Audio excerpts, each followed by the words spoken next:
భిన్నత్వంలో ఏకత్వం మానవవాదం. మనం ఉన్నది గురుత్వాకర్షణ శక్తి ఉన్న గ్రహం మీద. పైకి వెళ్ళిన ప్రతిదీ తప్పక కింద పడాల్సిందే, తప్పదు. వస్తువులైనా మనుషులైనా.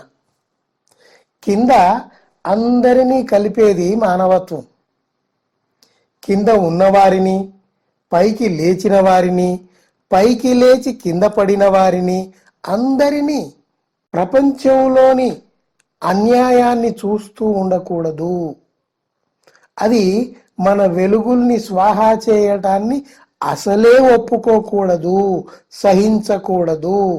ఆ లక్షణమే మనం బతికి ఉన్నామని చెప్పుకోవటానికి ఒక సాక్ష్యం. అదే మానవత్వ ఆకర్షణ శక్తి. మానవత్వ ఆకర్షణ శక్తి. మనిషిని మనిషి, దేశాన్ని ఇంకో దేశం దోచే విధానం అంతం కావాలి. సామ్రాజ్యవాదం పేర చెలాయిస్తున్న పెత్తనాన్ని అంతం చేయనిదే మానవ జాతి అనుభవిస్తున్న బాధలు, దోపిడీ నివారించబడవు. దాన్ని అంతం చేయకుండా యుద్ధాలు వద్దని, శాంతి కావాలని చెప్పే కబుర్లు ఉట్టి నయవంచనే అని అన్నాడు షహీద్ భగత్ సింగ్. ధనవంతుడు సముద్రం లాంటివాడు. సముద్రంలో ఎన్ని నీళ్లున్నా ఒక్కడి దాహం కూడా తీరదు. ధనవంతుడు కూడా తీర్చలేడు. సంస్కారవంతుడు బావి లాంటివాడు. బావి తన దగ్గరున్న కొద్ది నీళ్లతో అందరి దాహం తీరుస్తుంది. అదే మానవత్వం. మానవవాదానికి మరో నిర్వచనం అక్కర్లేదు.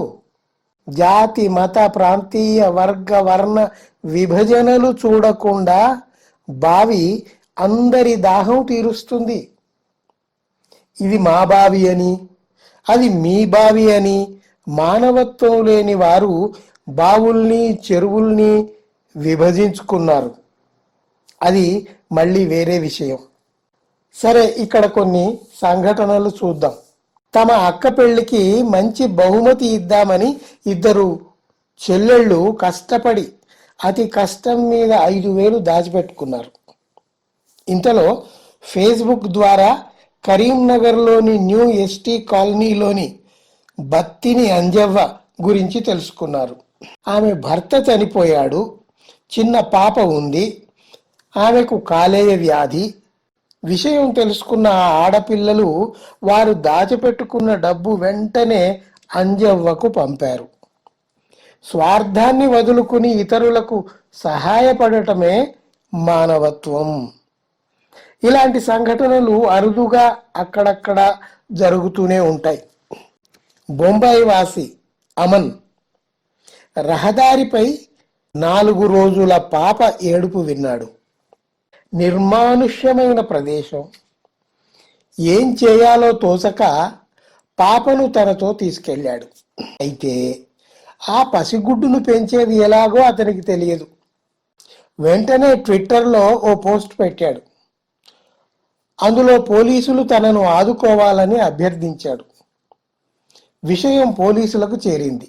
వాళ్ళు వెంటనే స్పందించి వచ్చి పాపను ఆసుపత్రిలో చేర్చి చికిత్స చేయించారు. తరువాత బాలల అనాథాశ్రమంలో చేర్పించారు. అబద్ధాలతో సోషల్ మీడియాను కలుషితం చేస్తున్న వారి సంఖ్య చాలా పెద్దది. అయినా నిజాల్ని నిజంగా బయటికి తెచ్చే వారి సంఖ్యను మనం పెంచుకుని ఒక ఉద్యమంగా చేసుకోవాల్సి ఉంది. ఇటీవలి కరోనా కాలంలో ఒక సంఘటన జరిగింది. అది మానవవాదానికి బలాన్నిచ్చింది. అనంతపురంలో ఒక బ్రాహ్మణుడు కరోనాతో చనిపోయాడు. చూడటానికి గాని, అంత్యక్రియలు జరిపించడానికి గాని అతని బంధుమిత్రులు, స్నేహితులు ఎవ్వరూ రాలేదు. రంజాన్ ఉపవాసంలో ఉన్న కొందరు ముస్లింలు అక్కడికి వచ్చారు. ఎవరి నుండి ఏ స్పందన రాకపోవటంతో వారే పాడే ఏర్పాటు చేశారు, పాడే మోశారు, అంత్యక్రియలు నిర్వహించారు. మానవత్వం ముందు మతం ఎప్పుడూ ఓడిపోతూనే ఉంటుందని ప్రకటించారు. కొన్ని జీవన సత్యాల్ని మనం పిల్లలకు, యువకులకు అందిస్తూ ఉండాలి. ఎందుకంటే అవి తెలుసుకోవటానికి మన తరంలో సగం జీవితం అయిపోయింది కదా. తర్వాత తరాలకు అంత సమయం ఎందుకు పట్టాలి? మన తరం వారు చాలా ఆలస్యంగా నేర్చుకున్నవి రాబోయే తరాలు సత్వరం నేర్చుకోవాలి. దానివల్ల సమాజ పురోగతి సత్వరం సాధ్యమవుతుంది. మానవత్వానికి సంబంధించిన విషయాలు ఊరికే మూర్ఖులతో వాదిస్తూ సమయం వృధా చేసుకోకూడదు. వాళ్లకు వాళ్ళ మత విశ్వాసాలు, భ్రమలే ముఖ్యం. వాటిని నిలబెట్టుకోవటానికి అడ్డం దిడ్డంగా మాట్లాడుతూ అరుస్తూ ఉంటారు. మనోభావాలు దెబ్బతిన్నాయని బూతులు మాట్లాడుతుంటారు తప్పించి నిజాలేమిటో, వాస్తవాలేమిటో అన్నది వారెంత మాత్రమూ పట్టించుకోరు.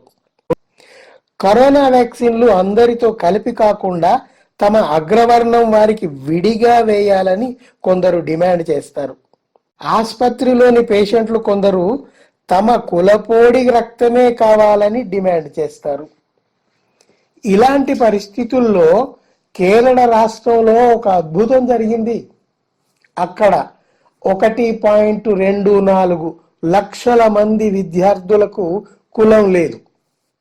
కేరళ ప్రభుత్వ, ప్రైవేటు పాఠశాలల్లో చేరే విద్యార్థులు తాము ఏ కులానికి, ఏ మతానికి చెందమని స్పష్టం చేశారు.